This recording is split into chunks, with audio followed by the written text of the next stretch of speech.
Good morning students. बेटा आज हम पढ़ने जा रहे हैं भारत की खोज का पाठ नंबर 3 सिंधु घाटी की सभ्यता। भारत के अतीत की सबसे पहली तस्वीर उस सिंधु घाटी सभ्यता से मिलती है जिसके अवशेष सिंध में मोहनजोदड़ो और पश्चिमी पंजाब में हड़प्पा में मिले हैं। इन खुदाइयों ने प्राचीन इतिहास की समझ में क्रांति ला दी है। मोहनजोदड़ो और हड़प्पा एक दूसरे से काफ़ी दूरी पर हैं। दोनों स्थानों पर इन खंडहरों की खोज मात्र एक संयोग थी।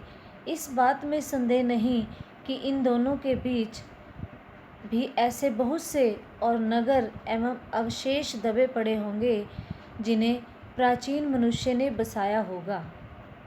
यह सभ्यता विशेष रूप से उत्तर भारत में दूर दूर तक फैली थी।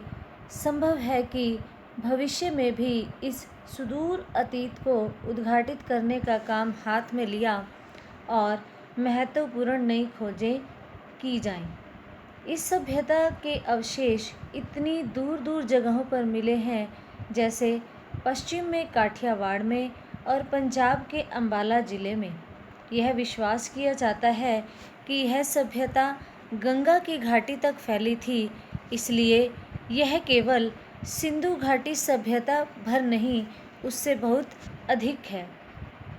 अब तक हम जो जान सके हैं उसका बहुत महत्व है। सिंधु घाटी सभ्यता आज जिस रूप में मिली है उससे अनुमान लगाया जा सकता है कि वह अत्यंत विकसित सभ्यता थी और उस स्थिति तक पहुंचने में उसे हजारों वर्ष लगे होंगे। आश्चर्य की बात है कि यह सभ्यता प्रधान रूप से धर्मनिरपेक्ष सभ्यता थी। धार्मिक तत्व मौजूद होने पर भी इस पर हावी नहीं थे।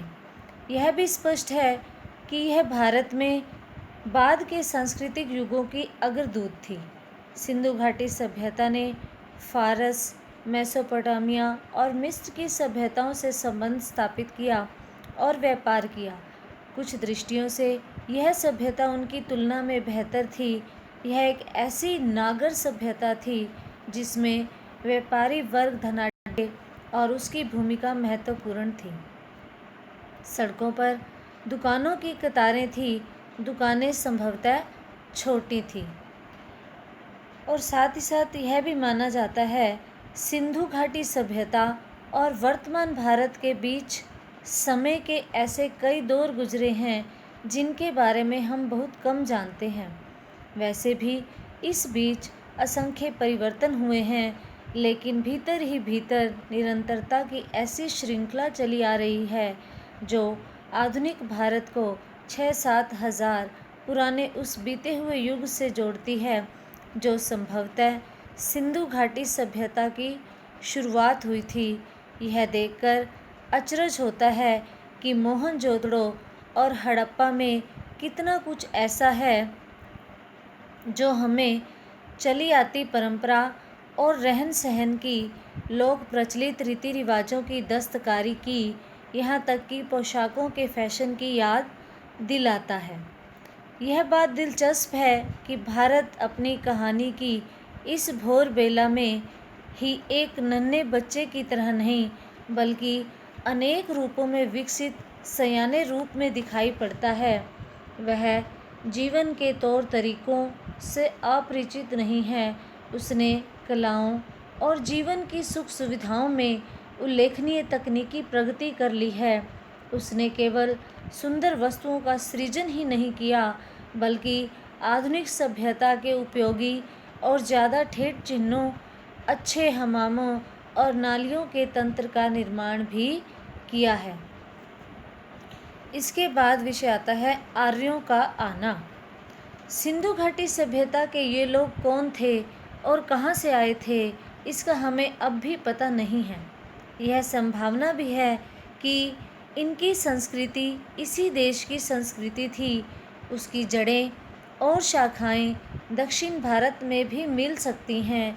कुछ विद्वानों को इन लोगों और दक्षिण भारत की द्रविड़ जातियों एवं संस्कृतियों के बीच अनिवार्य समानता दिखाई पड़ती है। यदि प्राचीन समय में कुछ लोग भारत में आए भी थे, तो यह घटना मोहनजोदड़ो के समय से कई हजार वर्ष पहले घटी होगी। व्यवहारिक दृष्टि से हम उन्हें भारत के ही निवासी मान सकते हैं। सिंधु घाटी की सभ्यता के बारे में कुछ लोगों का कहना है कि उसका अंत अचानक किसी ऐसी दुर्घटना से हो गया जिसकी कोई व्याख्या नहीं मिलती। सिंधु नदी अपनी भयंकर बाढ़ों के लिए प्रसिद्ध है, जो नगरों और गांवों को बहा ले जाती है। यह भी संभव है कि मौसम के परिवर्तन से धीरे धीरे जमीन सूखती गई हो और खेतों पर रेगिस्तान छा गया हो। मोहनजोदड़ो के खंडहर अपने आप में इस बात का प्रमाण है कि बालू की तह पर तह जमती गई। बालू में होता है रेत।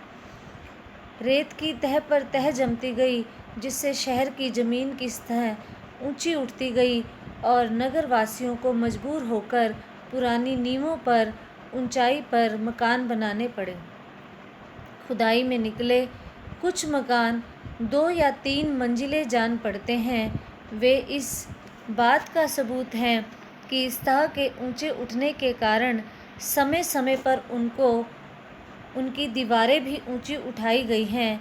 हम जानते हैं कि सिंध का सूबा पुराने समय में बहुत समृद्ध और उपजाऊ था, पर मध्य युग के बाद वह ज़्यादातर रेगिस्तान रह गया।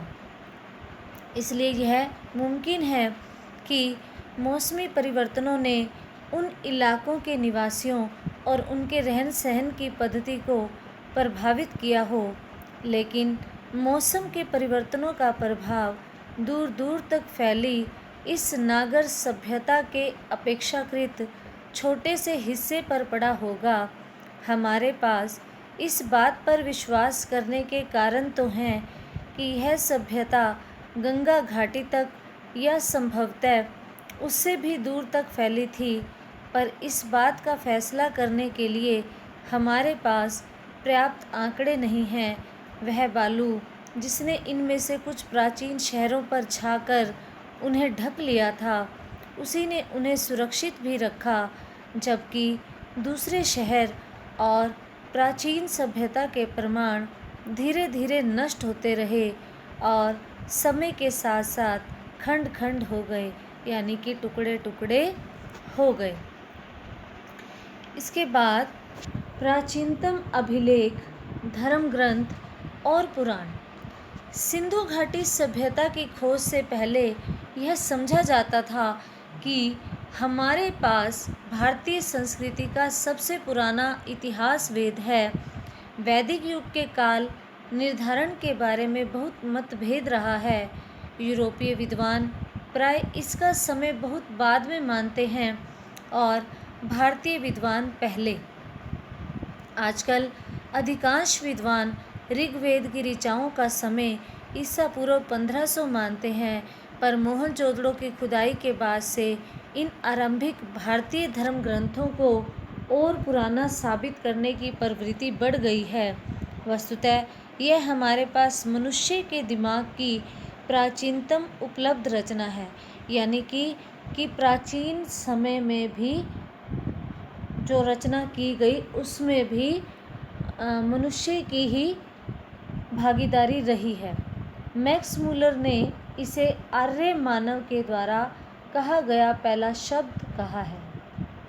भारत की समृद्ध भूमि पर प्रवेश करने के समय आर्य अपने साथ उसी कुल के विचारों को लेकर आए थे जिससे ईरान में अवेस्ता की रचना हुई थी। भारत की धरती पर उन्होंने इन्हीं विचारों का प्लवन किया और वेदों अवेस्ता की भाषा में भी अद्भुत साम्य है। कहा गया है कि वेद भारत के अपने महाकाव्यों की संस्कृति की अपेक्षा अवेस्ता के अधिक निकट हैं। वेद, बहुत से हिंदू वेदों को प्रकाशित धर्म ग्रंथ मानते हैं। उनका असली महत्व इस बात का उद्घाटन करने के कारण है कि विचारों की आरंभिक अवस्था में मानव मस्तिष्क ने कैसे अपने को व्यक्त किया था। वह मस्तिष्क सचमुच कितना अद्भुत था। वेद की उत्पत्ति विद धातु से हुई है, जिसका अर्थ है जानना। अतः वेद का सीधा साधा अर्थ है अपने समय के ज्ञान का संग्रह। उनमें न मूर्ति पूजा है, न देव मंदिर हैं। वैदिक युग के आर्यों में जीवन के प्रति इतनी उमंग थी कि उन्होंने आत्मा पर बहुत कम ध्यान दिया। वे मृत्यु के बाद किसी प्रकार के अस्तित्व में बहुत अस्पष्ट ढंग से विश्वास करते थे। पहला वेद यानी ऋग्वेद शायद मानव जाति की पहली पुस्तक है। इसमें हमें मानव मन के सबसे आरंभिक उद्गार मिलते हैं, काव्य प्रभाव मिलता है और प्रकृति के सौंदर्य और रहस्य के प्रति हर्षोन्माद मिलता है। इसके अलावा हमें मनुष्य के उन साहसिक कारनामों का रिकॉर्ड मिलता है जो लंबे समय पहले किए गए। यहीं से भारत ने एक ऐसी तलाश आरंभ कर दी जो उसके बाद कभी समाप्त नहीं हुई। सभ्यता के उषा काल में ही प्रबल और सहज कल्पना से संपन्न लोग जीवन में छिपे हुए अनंत रहस्यों को जानने के लिए सजग हुए। उन्होंने अपनी सहज आस्था के कारण प्रकृति के प्रत्येक तत्व और शक्ति में देवत्व का आरोप किया, पर इस सब में साहस और आनंद का भाव था। बहुत से पश्चिमी लेखकों ने इस ख्याल को बढ़ावा दिया है कि भारतीय लोग परलोक परायण हैं। मैं समझता हूँ कि हर देश के निर्धन और अभागे लोग एक हद तक परलोक में विश्वास करने लगते हैं, जब तक कि वे क्रांतिकारी नहीं हो जाते। यही बात गुलाम देश के लोगों पर भी लागू होती है। हमें भारत में भी और स्थानों की ही तरह विचार और कर्म की दो समानांतर विकसित होती धाराएं दिखाई पड़ती हैं, एक जो जीवन को स्वीकार करती है और दूसरी जो जिंदगी से बचकर निकल जाना चाहती है।